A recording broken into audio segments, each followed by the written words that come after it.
हाय दोस्तों, welcome to my YouTube channel. तो आज का हमारा टॉपिक है पेरिटोनाइटिस। तो पेरिटोनाइटिस समझने से पहले हमें ये समझना होगा कि पेरिटोनियम क्या होती है। तो देखिए, पेरिटोनियम एक लेयर होती है जो कि हमारा जो एब्डोमेन होता है, एब्डोमेन को प्रोटेक्शन का काम करती है। हमारे एब्डोमेन में जो भी ऑर्गन्स होते हैं, जो फ्लूइड होता है, उनको क्या कराती है? प्रोटेक्शन का काम कराती है हमारी पेरिटोनियम लेयर। ठीक है।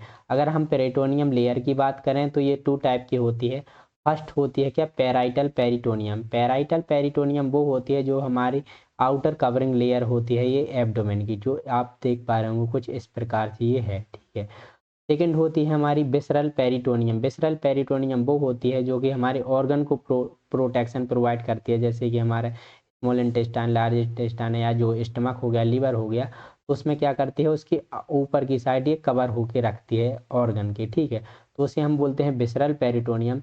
देन इसके बाद होता है पेरिटोनियल कैविटी। पेरिटोनियल स्पेस होता है।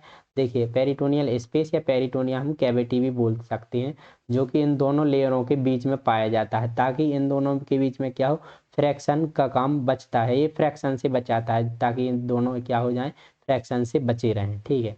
दोनों लेयर। तो इस प्रकार से ये हमारी पेरिटोनियम होती है। इसके बाद हम समझते हैं कि पेरिटोनाइटिस क्या होता है। देखिए, तो पेरिटोनाइटिस इज द लोकल और general inflammation of the peritoneum. अब देखिए, हमारी जो पेरिटोनियम की लेयर देखी हमने, उसमें क्या हो जाए? इन्फ्लामेशन हो जाए, इन्फेक्शन हो जाए। ठीक है। The membrane lining of the abdominal cavity, ये क्या है? एक मेम्ब्रेन ही है जो हमारी एब्डोमिनल कैविटी में पाई जाती है। तो इसमें होता क्या है कि अगर इसमें इन्फेक्शन हो जाए, इन्फ्लामेशन हो जाए, तो उस कंडीशन को हम बोलते हैं पेरिटोनाइटिस। ठीक है, पेरिटोनाइटिस। इसके बाद अगर हम टाइप की बात करें कि ये कितने टाइप से हो सकता है, तो सबसे पहले प्राइमरी पेरिटोनाइटिस। प्राइमरी पेरिटोनाइटिस जब होता है जब हमारे ब्लड में और लिम्फ में कोई इन्फेक्शन हो जाए। ठीक है। तो उस कंडीशन में जब इनमें इन्फेक्शन होता है हमारे ब्लड में या लिम्फ में, तो उस कंडीशन में क्या होता है कि हमारी पेरिटोनियम लेयर क्या हो सकती है? इसमें भी इन्फ्लामेशन हो जाता है। ठीक है। तो उस कंडीशन को हम प्राइमरी बोला गया है। ठीक है।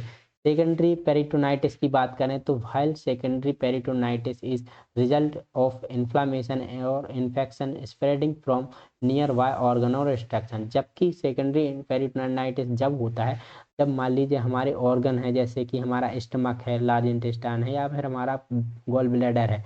ठीक है। अगर उसमें कोई इन्फेक्शन है और वो इन्फेक्शन स्प्रेड होकर दूसरे ऑर्गन को स्प्रेड कर दे, दूसरे ऑर्गन को इन्फेक्टेड कर दे, और साथ ही साथ वो क्या कर दे कि हमारी पेरिटोनियम जो लेयर होती है उसको भी ये इन्फ्लामेशन पहुंचा दे। ठीक है। उससे भी इन्फ्लामेशन कर दे। ठीक है। इन्फेक्शन कर दे, ये इन्फेक्शन उसमें हो जाए, तो उस कंडीशन को हम सेकेंडरी पेरिटोनाइटिस बोलते हैं। इसके बाद हम समझते हैं इसकी etiology कि किस कंडीशन में होता है, कैसे हो सकता है। तो सबसे पहले इंट्रा एब्डोमिनल एब्सेस। अगर मान लीजिए हमारे जो एब्डोमिनल है, हमारा एब्डोमिनल कैविटी है, उसमें एब्सेस हो जाए, मतलब पस का फॉर्मेशन हो जाए, फोड़ा फुंसी हो जाए, तो उस कंडीशन में हो सकती है कि हमारी जो लेयर होती है वो इन्फ्लामेशन हो जाए, उसमें इन्फेक्टेड हो जाए। सेकेंड है रप्चर अपेंडिक्स। जो हमारा लार्ज इंटेस्टाइन का जो अपेंडिक्स भाग होता है वो रप्चर हो जाए कहीं ना कहीं, तो उस कंडीशन में हो सकता है। पेप्टिक अल्सर, जो हमारे एब्डोमेन कैविटी है, अगर उसमें अल्सर हो जाए, या मान लीजिए जो हमारा स्टमक हो उसमें अल्सर हो जाए, तो उस कंडीशन में होता है। पैंक्रियाटाइटिस, हमारे पैंक्रियाज में इन्फ्लामेशन या इन्फेक्शन हो जाए, तो अभी हमने देखा कि सेकेंडरी पेरिटोनाइटिस में क्या होता है, एक ऑर्गन से और दूसरी जगह पर जो इन्फेक्शन स्प्रेड कर जाए। तो अगर हमारे पैंक्रियाज में कोई इन्फेक्शन इन्फ्लामेशन कॉज हो गया है, तो उस कंडीशन में क्या हो सकता है कि ये इन्फेक्शन स्प्रेड होकर वहाँ तक भी हमारे लेयर को भी इन्फेक्टेड कर सकता है। एंड इंजरी और ट्रोमा हो जाए हमारे एब्डोमेन में। सिरोसिस ऑफ लीवर, मतलब कि जो हमारा लीवर होता है उसकी जो सेल्स होती हैं वो क्या हो जाए? डिक्रीज हो जाए, वो इन्फेक्टेड हो जाए इन्फेक्शन से, तो उस कंडीशन में वो इन्फेक्शन हमारी पेरिटोनियल लेयर को भी इन्फेक्टेड कर सकता है। देन उसके बाद pelvic inflammatory disease. Pelvic inflammatory disease जो वुमेन्स होती है, अगर उनमें क्या हो जाए, जो फैलोपियन ट्यूब है उनमें या फिर लेयर में क्या हो जाए कि इन्फेक्शन हो जाए, तो उस कंडीशन में भी हो सकता है। देन इसके बाद है inflammation of gall bladder. Gall bladder भी क्योंकि हमारे एब्डोमेन कैविटी का ही एक मुख्य पार्ट होता है, अगर उसमें इन्फेक्शन हो जाए तो ये स्प्रेड होकर हमारे कहाँ तक, हमारे लेयर को भी इन्फेक्टेड कर सकता है। ठीक है। Infection following abdominal surgery. देखिए, अगर कोई ओपन सर्जरी होती है हमारे एब्डोमेन की, अगर कोई ओपन सर्जरी होती है एब्डोमेन की, तो कहीं ना कहीं ये हो सकता है कि कोई बैक्टीरियल इन्फेक्शन हमारे एब्डोमेन में इंटर कर जाए। अगर वो इंटर कर जाएगा हमारे एब्डोमेन में, तो क्या होगा कि जो हमारी पेरिटोनियम लेयर होती है वो इन्फेक्टेड हो जाएगी, ठीक है। तो कहीं ना कहीं ये सर्जरी से भी कॉज हो सकता है। देन उसके बाद है परफोरेटेड बॉवेल। तो जो हमने ये देखी ये एटियोलॉजी थी कि किस कारण से होता है। इसके बाद हम ये समझेंगे कि इसकी पैथोफिजियोलॉजी क्या होती है, किस कंडीशन में हो सकता है।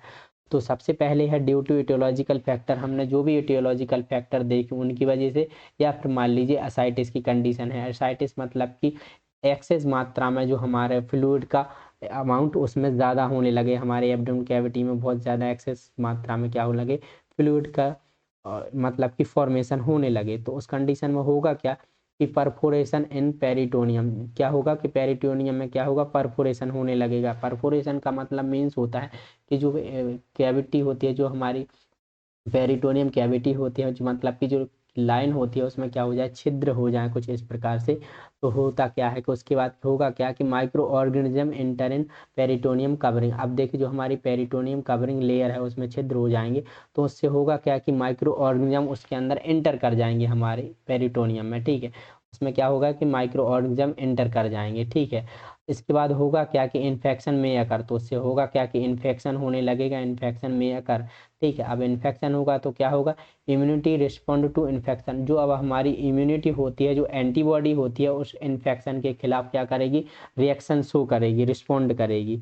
देन उसके बाद होगा क्या, साइन ऑफ इन्फ्लामेशन अपीयर। अब देखिए जो हमारी एंटीबॉडी है वो एंटीजन के खिलाफ रिएक्शन शो करेगी, तो उससे होगा क्या कि इन्फ्लामेशन होने लगेगा, ठीक है। अब इन्फ्लामेशन किस में हो जाएगा, हमारी पेरिटोनाइटिस में। तो कुछ इस प्रकार से इसकी पैथोफिजियोलॉजी होती है। देन इसके बाद हम बात करते हैं किसकी, क्लिनिकल मैनिफेस्टेशन की। क्लिनिकल मैनिफेस्टेशन को हम एक प्रकार से समझें तो इसके साइन और सिम्टम्स क्या होते हैं, ठीक है। तो सबसे पहले क्या है, जर्नलाइज एब्डोमिनल पेन। तो सबसे पहले अगर पेरिटोनाइटिस की कंडीशन ही है तो सबसे पहले तो हमें एब्डोमेन में क्या है, वो पेन होगा बहुत ज़्यादा, ठीक है। इसके बाद रेवंड टेंडरनेस। रेवंड टेंडरनेस का मतलब होता है कि जो जो हमारा एब्डोमेन है उसे अगर आप टच करते हैं और छोड़ते हैं तो क्या होगा, पेनलेस, मतलब कि उसमें पेन होगा, ठीक है। देन उसके बाद है लॉस ऑफ एपेटाइट, भूख नहीं लगेगी, भूख बिल्कुल ना मात्रा की लगेगी। इसके बाद है नोजिया एंड वॉमिटिंग, नोजिया हो गया एंड वॉमिटिंग होगा। फीवर की कंडीशन भी देखने को मिलेगी। Increase white blood cells count.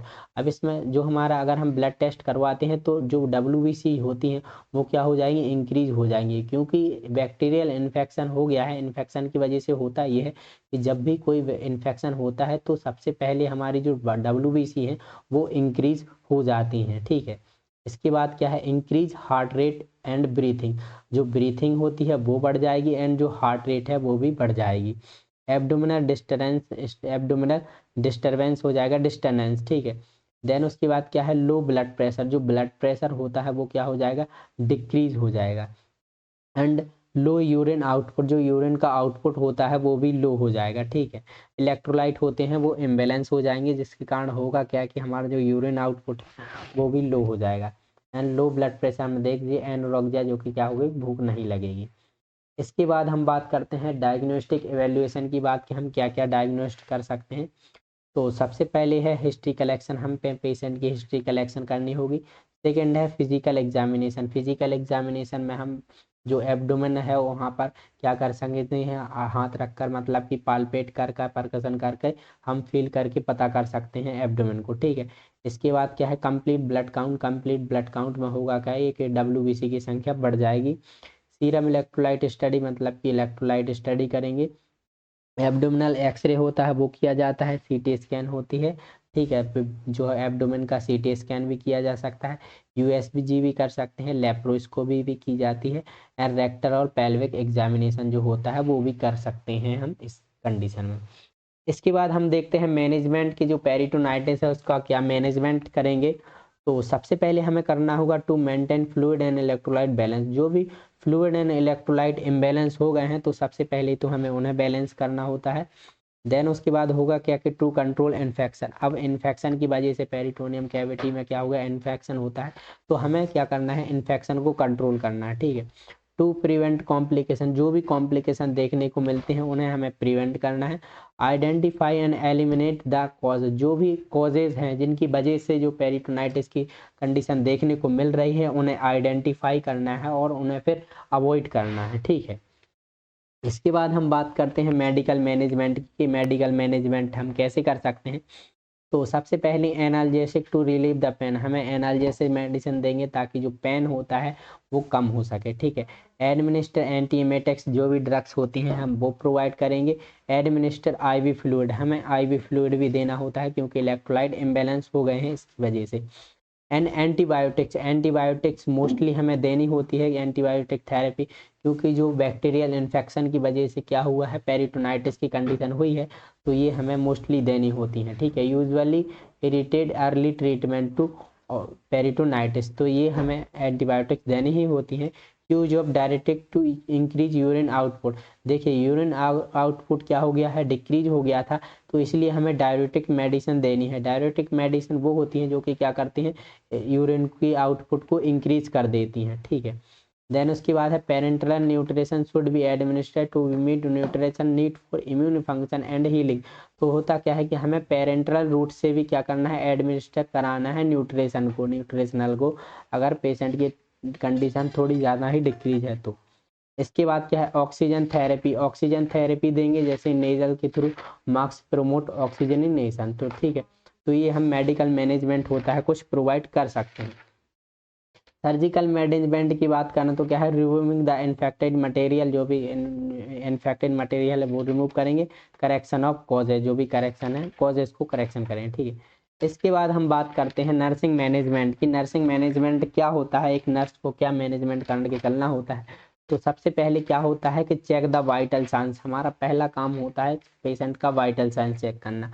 उसके बाद क्या है, assess the GI GIT function, जो भी जीआई ट्रैक होता है उसके फंक्शन को देखना है, असेस द जीआईटी फंक्शन, ठीक है। इसके बाद क्या है, report the nature of pain and its location and the abdominal, देखिए एब्डोमेन में कहाँ पर पेन हो रहा है ये असेस करना है और रिपोर्ट लिखनी होती है। Administer the medication as description by doctor, तो देखिए डॉक्टर के अनुसार क्या होता है कि हमें मेडिकेशन प्रेस्क्राइब करनी होती है, ठीक है। And appropriate postinate of patient to maximum comfort and relieve the pain, जो चलिए इसके बाद हम बात करते हैं मैनेजमेंट की कि हमें क्या क्या मैनेजमेंट करने होते हैं। तो सबसे पहले चेक द वाइटल साइंस, जो भी वाइटल साइंस होते हैं सबसे पहले उन्हें ही असेस करना होता है, चेक करना होता है। फिर assess the GI tract, GI tract मतलब कि जो भी गैस, जो भी हमारा डाइजेस्टिव सिस्टम में जो भी पार्ट होते हैं, एब्डोमेन होता है, उन्हें फंक्शंस को टेस्ट करना होता है, असेस करने होते हैं। देन उसके बाद क्या है, report the nature of pain and its location in abdomen, अब हमारे एब्डोमेन में लोकेशन हमें देखनी होती है कि कहाँ पर पेन होता है, उसकी रिपोर्ट करनी होती है, ठीक है। उसके बाद क्या है, administer the medication as prescribe by doctor, जो भी डॉक्टर ने प्रेस्क्राइब किए हैं मेडिसिन वो प्रॉपर क्या करनी होती है, एडमिनिस्टर करनी होती है, पेशेंट को देनी होती है, ठीक है। Appropriate positioning of patient to maximise comfort and relieve the pain, जो पेशेंट होता है सबसे पहले हमें उससे क्या होता है कि जो पोजीशन होती है कंफर्ट पोजीशन दिलानी होती है ताकि वो क्या कर सके, रिलीव कर सके अपने पेन से, ठीक है। एक्यूरेट